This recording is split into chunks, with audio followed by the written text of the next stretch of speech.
नमस्कार, मैं डॉक्टर जितेंद्र कुमार आपका जेके बायोलॉजी क्लास में स्वागत करता हूं।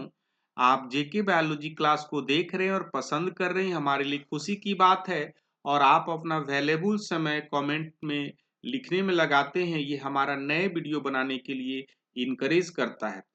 कमेंट में बहुत सारे सवाल पूछे जा रहे हैं कि सर हमारा इतना परसेंटाइल है, तो क्या हम क्वालिफाई कर पाएंगे या नहीं क्वालिफाई कर पाएंगे। साथ साथ कुछ लोगों ने ये भी लिखा है कि सर एनटीए का स्कोर कार्ड को नॉर्मलाइजेशन कैसे किया जाएगा, तो इसके बारे में भी हम डिस्कस करेंगे आपसे। और साथ ही साथ हम ये भी देखेंगे कि अगर आप जनरल ईडब्ल्यूएस और ओबीसी और एससी और एसटी और पीडब्ल्यूडी के हैं, तो अगर आपका परसेंटाइल क्या आता है तो आपके क्या चांसेस है कि आपको जेआरएफ या नेट मिल सकता है या लेक्चरशिप मिल सकता है। और हम ये देखेंगे कि परसेंटेज मार्क्स का क्या मतलब है। साथ साथ हम ये भी देखेंगे कि कैसे एनटीए का स्कोर कार्ड जो रिसेंट में अब पब्लिश होना चालू हुआ है, वो पहले के एनटीए स्कोर कार्ड से डिफरेंट था। और हम देखते और समझते हैं और क्या उसके कारण हो सकते हैं, उसके ऊपर भी हम पॉसिबल ऑप्शन पर डिस्कस करेंगे। अगर आपको अच्छा लगे तो कमेंट बॉक्स में जरूर लिखिएगा। पहले मैं आपको स्कोर कार्ड दिखाना चाहता हूँ। ये एनटीए का स्कोर कार्ड है, ये पहले का स्कोर कार्ड है और ये रिसेंट का स्कोर कार्ड है जो आप लोग अभी दिए हैं।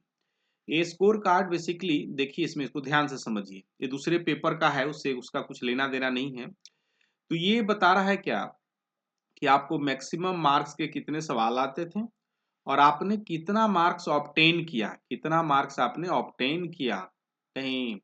और साथ साथ आपको ये दिया जा रहा है परसेंटेज ऑफ मार्क्स ऑब्टेन, साथ साथ दिया जाता था परसेंटेज ऑफ मार्क्स ऑब्टेन कि आपने किस सेक्शन में कितना परसेंटेज मार्क्स स्कोर किया। और साथ साथ में परसेंटाइल स्कोर दिया जाता था। लेकिन रियल लाइफ में आपके परसेंटाइल स्कोर का कोई ज्यादा महत्व नहीं रह जाता था, क्योंकि साफ साफ लिखा हुआ रहता था कि आप क्वालिफाइड कर गए हैं असिस्टेंट प्रोफेसर के लिए या नेट के लिए, जेआरएफ के लिए आपने क्वालिफाई किए हैं, साफ साफ लिखा होता था। नहीं, तो इसमें सबसे महत्वपूर्ण बातें थी, इसका कोई महत्व नहीं रह जाता था और साफ साफ कितने मार्क्स आए और हमें पता चल जाता था। लेकिन अभी जो लाइफ साइंस का जो एनटीए का स्कोर रिलीज किया गया है, आप उसमें देखते होंगे, कहने का क्या मतलब क्या कि आपको ये बता नहीं रहा है कि आपको कितना मार्क्स मिले हैं। हमें नहीं मालूम कि क्यों नहीं ऐसा बताया, ठीक है, लेकिन यहाँ पर आपको दिया गया है सिर्फ परसेंटाइल स्कोर। और ईच परसेंटाइल कहने का मतलब पार्ट ए में आपका कैसा परफॉर्मेंस है, पार्ट बी में कैसा परफॉर्मेंस है और पार्ट सी में कैसा कम मतलब परफॉर्मेंस है। ए ओवरऑल परफॉर्मेंस जो एनटीए स्कोर दे रहा है ये आपका है 78 परसेंटाइल। मतलब कि अगर 100 बच्चे हैं तो इसका मतलब क्या है कि आपसे जो बेहतर हैं 22 बच्चे हैं। साथ साथ आपसे पीछे जो चल रहे हैं अबाउट 78 बच्चे हैं, अगर 100 बच्चे हैं तो ये रिलेटिव टर्म दिया गया है। साथ साथ ये परसेंटाइल जो है, कहने का क्या मतलब क्या, वैरी कर सकता है। अगर बात समझने के लिए बात कर रहे हैं, तो अगर आपका कंपेयर एज ए पूरा इंटायर स्टूडेंट किया जाए तो डिफरेंट परसेंटाइल होगा। अगर इच स्पेसिफिक कैटेगरी में किया जाए तो आपका डिफरेंट परसेंटाइल होगा। तो बेसिकली परसेंटाइल उतना क्लीन पिक्चर नहीं देता है इन टर्म्स ऑफ क्वालिफाई कर रहे हैं या नहीं क्वालिफाई कर रहे हैं। लेकिन गिवन सेट कंडीशन आप कुछ कंक्लूजन निकाल सकते हैं और उसके बारे में मैं आपको आगे बताने जा रहा हूं। तो ये आपका क्या है, बेसिकली परसेंटेज मार्क्स यहाँ पर है नहीं। अगर ये परसेंटेज मार्क्स रहता तो सारी कहानी खत्म हो जाती और हम बता देते कितना परसेंटेज आता है और इतने नंबर्स तो आसानी से हम लोग उसको बता सकते थे। अब थोड़ा सा समझते हैं। कुछ लोग इसी को समझ रहे कि परसेंटेज मार्क्स है। ये परसेंटेज मार्क्स नहीं है भाई, ये परसेंटाइल है आपका। अब थोड़ा सा हम लोग समझते हैं कि जो एनटीए स्कोर जो है परसेंटाइल के फॉर्म में दे रहा है। साथ साथ एक दूसरा कंफ्यूजन लोगों के बीच में है कि मॉर्निंग शिफ्ट में एग्जामिनेशन हुआ है, कुछ का इवनिंग शिफ्ट में एग्जामिनेशन हुआ है, तो दोनों एग्जामिनेशन को नॉर्मलाइजेशन कैसे किया जाएगा। साथ साथ नॉर्मलाइजेशन किया जाएगा तो क्या यह नॉर्मलाइजेशन की जरूरत है या नहीं जरूरत है, कैसे डिसाइड होगा। तो ये बातों को हम लोग बीइंग मतलब आपको फ्यूचर में एनालिसिस करना है, तो ये चीजें आपको ध्यान रखनी चाहिए कि भाई कि कैसे इसको एनालिसिस किया जाए। तो इसको एनालिसिस करने के लिए सबसे पहला जो सवाल है कि क्या नॉर्मलाइजेशन की जरूरत है, उसको हम लोग देखेंगे क्या नॉर्मलाइजेशन की जरूरत है या नॉर्मलाइजेशन की जरूरत नहीं है। दूसरा पहलू को हम लोग एक्सप्लोर करेंगे कि अगर नॉर्मलाइजेशन किया जाता है तो कैसे किया जाता है।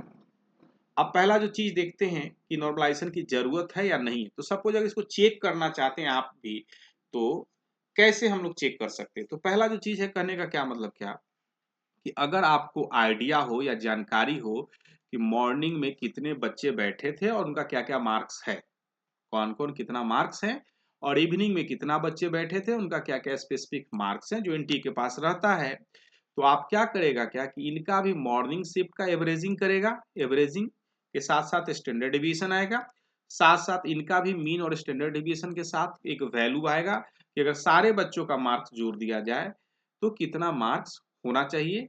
As a whole with standard division आपको कुछ मिल सकता है।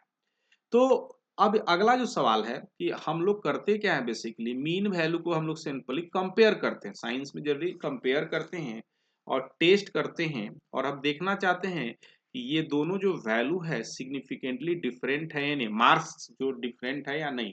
क्योंकि हम यहाँ जो सैंपल साइज, ध्यान रखिएगा इस बात को, ऐसा नहीं कि मॉर्निंग में हम सारे बच्चे को तेज को बैठाएं और इवनिंग में बेवकूफ को बैठाएं, इवनिंग में बेवकूफ को बनाए बैठाए हैं और मॉर्निंग में तेज को बैठा, ऐसा नहीं है। सैंपल हमारा जो है मिक्स पॉपुलेशन है, अच्छे बच्चे भी हैं और कमजोर बच्चे भी हैं, तो ये कोई प्रॉब्लम है नहीं। तो अब जो समस्या है क्या कि अगर इसको हम लोग निकालते हैं मीन वैल्यू और स्टैंडर्ड डेविएशन के साथ, तो आएगा क्या कि पहला पॉसिबल कि मीन और स्टैंडर्ड डेविएशन के साथ मॉर्निंग का और मीन और स्टैंडर्ड डेविएशन जो इवनिंग का है, आप पाएंगे कि अगर बराबर है with P value not significant, अगर सिग्निफिकेंट नहीं है पी वैल्यू और देख रहे हैं कि बराबर है, तो इसका क्या मतलब, इसका मतलब क्या है कि मॉर्निंग शिफ्ट के जो सवाल है और इवनिंग शिफ्ट के सवाल है ऑलमोस्ट क्या है, क्वेश्चन और डिफिकल्टी लेवल बराबर है इन टर्म्स ऑफ स्टैटिक्स। तो उस परिस्थिति में नॉर्मलाइजेशन की कोई जरूरत है ही नहीं, क्योंकि दोनों समय में जो मार्क्स ऑब्टेन हो रहे हैं बराबर आ रहे हैं। अगर इस बात से आप सहमत हो तो आप कमेंट बॉक्स में लिखें, अगर आप सहमत न हो तो जरूर लिखें कि आप सहमत क्यों नहीं है। तो अगला जो सवाल है, दूसरी परिस्थितियां भी पनप सकती है। मान लीजिए कि मॉर्निंग शिफ्ट में के बच्चों का जो एवरेजिंग मार्क्स है ज्यादा आ गया, और ज्यादा ही नहीं सिग्निफिकेंटली ज्यादा आया, सिग्निफिकेंटली ज्यादा आया। तो इसका मतलब क्या है कि मॉर्निंग शिफ्ट का क्या है, सवाल थोड़ा आसान रहा होगा। ठीक उसी तरह से उल्टा भी हो सकता है कि इवनिंग शिफ्ट में जो मीन का वैल्यू है वो ज्यादा आ जाए, तो उस परिस्थिति में बोला जा सकता है, और सिग्निफिकेंटली अगर डिफरेंट है मीन वैल्यू तो बोला जा सकता है कि भाई इवनिंग शिफ्ट में है ना सवाल आसान था इसलिए ज्यादा मार्क्स आ गया। बट एनीवे, तो सारे परिस्थितियों में हम चाहते हैं कि दोनों को इंटायर पॉपुलेशन को क्या करें, कंपेयर करें, तो हमको एक नॉर्मलाइजेशन करना पड़ेगा। और नॉर्मलाइजेशन कैसे करेंगे अगर आपको जानकारी है तो आप कमेंट बॉक्स में लिख सकते हैं। मैं अगले वीडियो में काफी डिटेल तरीके से बात करूंगा कि कैसे आप इसको नॉर्मलाइज कर सकते हैं, और नॉर्मलाइजेशन करने की कब जरूरत पड़ेगी, या तो मॉर्निंग शिफ्ट के बच्चों को मार्क्स ज्यादा आ जाए या इवनिंग शिफ्ट के मार्क्स ज्यादा आ जाए, और दोनों में क्या हो सिग्निफिकेंटली डिफरेंट हो, तो नॉर्मलाइजेशन की जरूरत पड़ेगी। अब हम लोग बात करेंगे कि सबसे महत्वपूर्ण जो बात करेंगे कि क्या आपका परसेंटाइल के टर्म में नंबर होना चाहिए तो आपको कुछ मिल सकता है। इसके पहले मैं आपको कहना चाहता हूं कि अगर आप CSIR नेट लाइफ साइंस की तैयारी करते हैं तो आप हमारे साथ जुड़ सकते हैं, और आपको बिल्कुल आप ही की भाषा में चीजें पढ़ाई जाती है जो आपका कॉन्फिडेंस लेवल काफी बढ़ाता है। आप विशेष जानकारी के लिए 6202692436 पर कंसल्ट कर सकते हैं। साथ ही अगर आपकी इच्छा हो तो आप जेके बायोलॉजी क्लास को सब्सक्राइब कर सकते हैं ताकि कोई भी अपडेट आपको तुरंत मिले, और आप अपना वैल्यूएबल कमेंट जरूर लिखें क्योंकि हमें नए वीडियो बनाने के लिए इनकरेज करता है। अब जो अगला चीज मैं आपको बता रहा हूँ, ठीक है, कि अगर आप जनरल कैटेगरी से हैं तो मेरा मानना है कि अगर 96 परसेंटाइल से अगर आपको ऊपर है तो आपको नेट या लेक्चरशिप कुछ मिल जाएगा, इसमें कोई दुमत की बात नहीं। ठीक उसी तरीके से आप EWS के हैं तो 94 से ऊपर परसेंटाइल है तो आपको मिल जाएगा नेट या लेक्चरशिप मिल जाएगा।